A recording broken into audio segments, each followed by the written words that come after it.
Hey guys hi. ये जो video है थोड़ा सा इंपॉर्टेंट है, थोड़ा सा अलग है। आज मैं ऑफ कोर्स ही बात है पढ़ाने की तो नहीं आया हूं इस वीडियो में। बस 5-7 मिनट आपके साथ बिताना चाहता हूं, एक बहुत ही इंपॉर्टेंट सवाल आपके सामने रखना चाहता हूं। तो इस वीडियो को एंड तक जरूर देखिएगा क्योंकि शायद बहुत सारे अहम मुद्दों पर ये जो सेशन है सवाल उठाए और हो सकता है कि आपकी भी आंखें थोड़ी सी खोल जाए। चलिए अब बात करते हैं कि भाई ये मुद्दा है क्या। बहुत ही इंटरेस्टिंग सी आर्टिकल मेरे सामने आई जहां पर लिखा हुआ था, टाइम्स ऑफ इंडिया का एक बहुत ही इंपॉर्टेंट शो चलता है, इसका नाम है आई विटनेस, है ना। बहुत ही प्रोमिनेंट है और बहुत ज्यादा लोग इसको फॉलो भी करते हैं और बहुत क्या कहते हैं, क्वालिटी इसकी काफी अच्छी, मतलब जेन्युइन है ये, बहुत है ना, बहुत ज्यादा जेन्युइन है। आप इस रिपोर्ट को क्या कह सकते हैं, आंख बंद करके मतलब मान सकते हैं कि ये चीज है, ठीक है। तो इसमें बताया जा रहा है कि भाई 1/3 students gone, Kota's reality check, ठीक है। यानी कि बताया जा रहा है कि हर साल लाखों बच्चे कोटा जाते थे पढ़ने के लिए और वो जो नंबर है उस लाखों बच्चों में से 1/3 ऑलरेडी 2024 में कम हो चुकी है। यानी कि मान लो अगर 10 लाख बच्चे जाते थे कोटा तो उस 10 लाख में अब 2.5 लाख बच्चे निकल चुके हैं वहां से और सिर्फ 7.5 लाख बच्चे वहां पर हैं अभी फिलहाल के लिए, ऐसे समझ लीजिए आप, ठीक है। तो उससे भी कहीं ज्यादा बेसिकली, है ना। तो वो सेंस बना रहा है अभी। तो ऐसा डी ग्रोथ क्यों हो रहा है?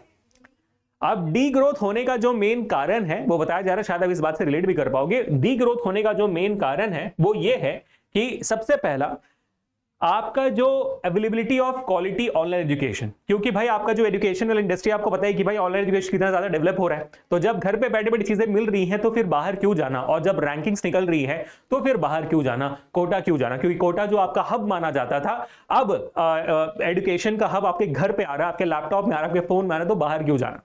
दूसरा जो मेजर रीजन बताया जा रहा है इसकी वजह से वो भी ये भी है कि भाई इंक्रीजिंग सुसाइड रेट्स। आपको पता होगा पिछले साल मैंने बहुत सारे सेशन बनाए भी थे इसके ऊपर, जब सुसाइड रेट्स बढ़ते जा रहे थे।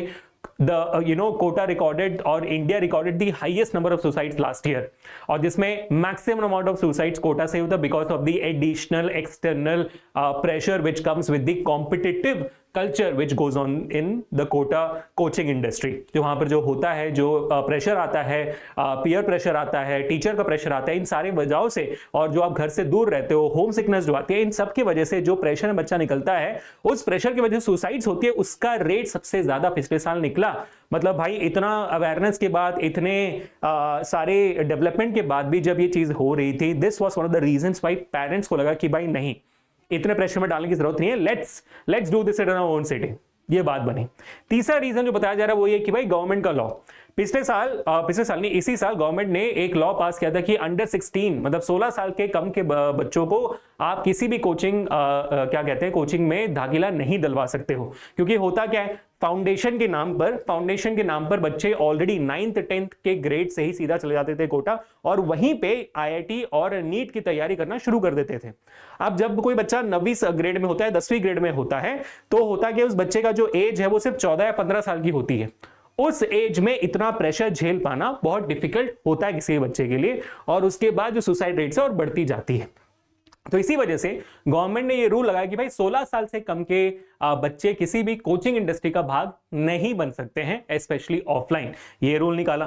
इसके वजह से भी बहुत सारे बच्चे जो कोटा जा रहे थे उस एज में वो और कम हो गए। चौथी वजह जो बताई जा रही है वो ये है कि big coachings available in your own cities. Of course सी बात है, आप कोटा क्यों जा रहे हो, क्योंकि आप ऑफलाइन जा रहे हो, ऑफलाइन पढ़ना चाहते हो बड़े बड़े कोचिंग से। अब वही कोचिंग जब आपके खुद के शहर में आ रहे हैं, मतलब पिछला साल सबसे बड़ा एक्सपेंशन हुआ था ऑफलाइन इंडस्ट्री में, जहां पर बड़े बड़े कंपनीज ऑफलाइन में फैल गए। आप जानते हो, सबके न्यूज आए थे, सब लोग फैलते जा रहे ऑफलाइन। अब हर स्टेट में है, हर सिटी में है, मतलब ऐसे सिटीज में जहां पर जिनका आपने नाम भी नहीं सुना होगा, मैंने भी नहीं सुना होगा, उन सिटीज में भी आप ऑफलाइन कोचिंग है। जो ऐसे सिटीज थे जहां पर जिनका नाम बाहर नहीं आता था, अब कोचिंग की वजह से बाहर आने लग गया है, क्योंकि उन जगहों से लोग जाते थे, है ना। जैसे आप मान लो कोटा में सबसे ज्यादा मैक्सिमम बच्चे यूपी या बिहार से जाते थे, तो वहां से अगर वहां पर पूरा का पूरा कोचिंग इंडस्ट्री बना दिया गया है, तो ये एक और कारण बन गया जहां पर कोटा में जाने वाले बच्चों की गिनती कम हो गई। तो ये सुनने में तो काफी सही लग रहा है ना, इंटरेस्टिंग है। हाँ यार बिल्कुल है सर, तो अच्छी बात है ये, तो इसमें बुराई क्या है, घर पे बैठे बैठे पढ़ाई हो रही है, रैंक्स अच्छे निकलते आ रहे हैं। तो एक बहुत इंटरेस्टिंग सा जो व्यू था इस वीडियो में ये निकल कर आया कि यार चलो ये तो ठीक है, दिख रहा है कि यार बच्चों का ग्रोथ हो रहा है, बच्चों के लिए भला हो रहा है, बट एक बहुत इंटरेस्टिंग चीज बाहर निकल के आई, जो मैं सिर्फ सामने रख रहा हूं, मेरा ओपिनियन नहीं है, सिर्फ सामने रख रहा हूं कि कोटा की इकोनॉमी, पूरा कोटा का जो कल्चर था, पूरा जो कोटा का क्या जगह थी, उसकी इकोनॉमी सिर्फ और सिर्फ कोचिंग की वजह से चल रही थी। मतलब शुरुआत करो आप, जहां पर कोचिंग का बिल्डिंग बना हुआ है, उसकी रेंट, उसमें काम करने वाले लोग, टीचर्स, उनके ओनर, बच्चों का स्टेशनरी जहां से आता था, जेरोक्स वाले, उससे रिलेटेड रेस्टोरेंट्स, बच्चे का रहने का जगह, उनके खाने का जो सामान जहां से वो खरीदेंगे, ट्रैवल करने के लिए जो कमोडिटीज आपको चाहिए, ये सारी की सारी चीजें मिलजुल कर कोटा में 7,000 करोड़ की इकोनॉमी बनाते थे।